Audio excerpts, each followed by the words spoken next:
This is D338, Class 40 diesel locomotive. And these are infamous, these trains, especially one of them, the D326, which was the one robbed in the Great Train Robbery in 1963. After this, it was supposed to be jinxed, and a second man cleaning the window screen, got electrocuted, and it had a crash with caused by a total brake failure with a maintenance train at Birmingham New Street, where it hit the rear of the train and injured the guard. It then just had a normal life until 1984. On the 15th of Feb 1984, it was withdrawn from service and offered to the NRM. And this is typical of the short-sightedness of some of our museums, because this train would have been worth keeping. Because nothing attracts people more than infamy. Nothing does. People, it would pull in the crowds, and people would have come to look at this locomotive. And when times are lean, it would have been interesting for people to come and see it. Anyway, 1850, on the 17th of August 63, D326, a Class 40, left Glasgow Central Station en route to Euston. Had 12 carriages and 72 post office staff who sorted the mail during the journey. The second carriage, which is the one they robbed, was known as the High Value Packages carriage.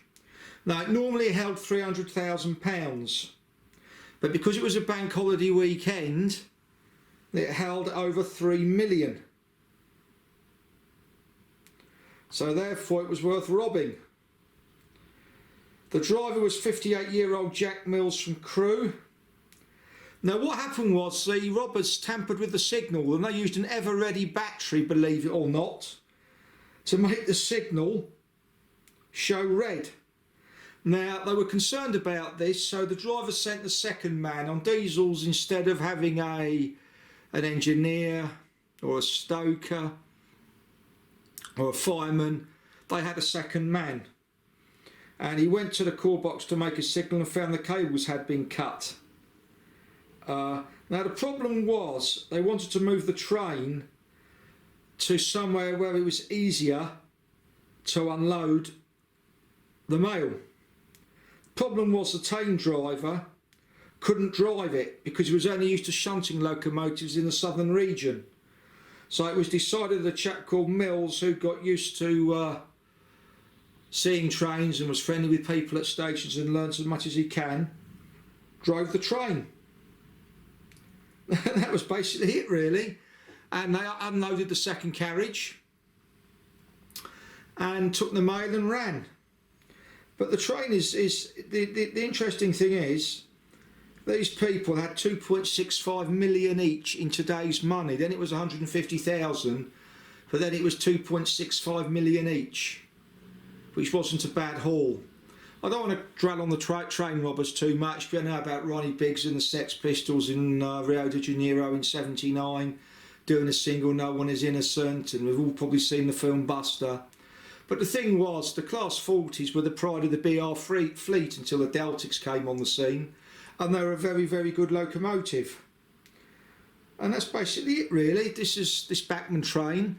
It's in the same colour and the same headboards as the train used in the robbery. I've put two LMS coaches on, and only the rear one resembles a mail coach. One of the other coaches I don't have. And that's basically it, really. So we'll get this train running and see how we go. There's a Class 40 running round. Now the first carriage was a normal sorting, well, it wasn't a sorting car, it was a type of baggage car. I don't know, I'm not the world's leading expert on railways. But the actual coach you see at the back, the Royal Mail coach, is the type which the robbers would have helped themselves to. And as I say, it was the second coach, which was the high value coach due to a bank holiday, was the one they robbed, and they opened the doors and took the mail out. And the amazing thing was, all the other postal workers in the other carriages didn't have a clue what was going on. It was a farmer that raised the alarm. Anyway, we'll get it moving.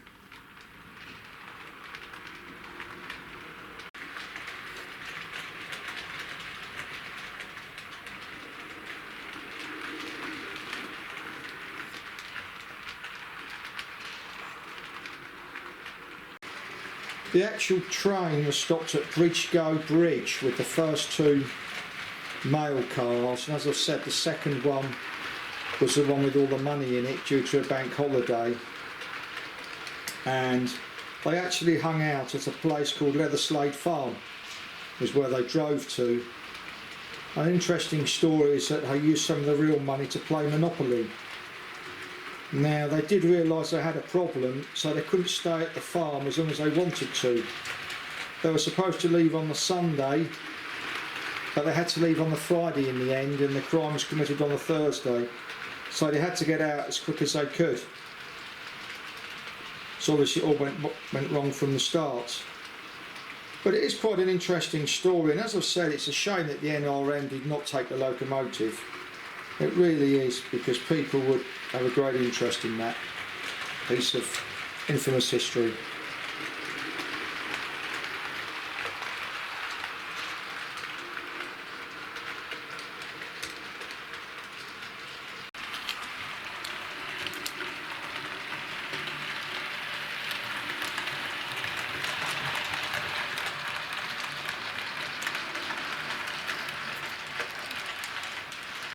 The interesting thing with Ronnie Biggs was he went to Brazil, and we didn't have an extradition treaty with Brazil. And then what happened was he had fathered a child by a Brazilian woman, and he couldn't be extradited. So that's how he was able to spend the majority of his life on the Copacabana beach. Now, there was a chap known as the Ulsterman, who was one of the guys that didn't do time, and reading here, it says that Douglas Gordon Goody revealed to journalists the Ulsterman as a Patrick McKenna, 43-year-old postal worker living in Salford, Lancashire at the time of the robbery. Now, it's allegedly he only found out the guy's real name when he saw it written inside his spectacle case. But the thing was, his family were flabbergasted when they found out of their father's involvement. Nobody really knows what happened to the money, but there's some surmisation that he gave a lot of money to the Catholic Church, but who knows. Another interesting fact was a chap known as Flossie, or Mr. One. And it says here that a lot of people didn't even know his real name or anything about him, and it was alleged that his name was Henry Thomas Harry Smith, born in 30. And he was the only one that actually got to spend his share of the loot, buying 28 houses, a hotel and a drinking club in Portsmouth. He died in 2008. So crime paid for one man by the sounds of it.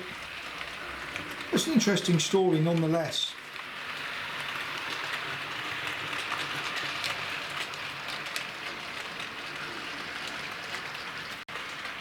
The Class 40 locomotive British Rail made 200 between 1958 and 1962, and they were the pride of the fleet, and they were replaced by the Deltics, the Class 55s, when they came into service. They put out about 1,500 drawbar power, 2,000 horsepower, and you realise why they had to use two diesels to do what one Coronation class locomotive could do. Because the Coronation class was 3,500 horsepower, 2,500 drawbar power, so it's not 1,000 horsepower from a steam locomotive.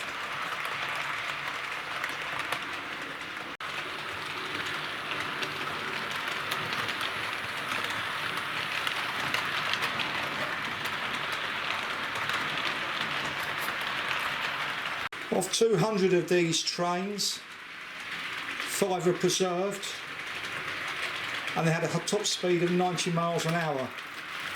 Now, a friend of mine on the railways in the 70s got 110 out of a Deltic, so that tells you the difference, plus the power difference. I'll just dim the lights a little bit so you can see the lights and the headboards on this.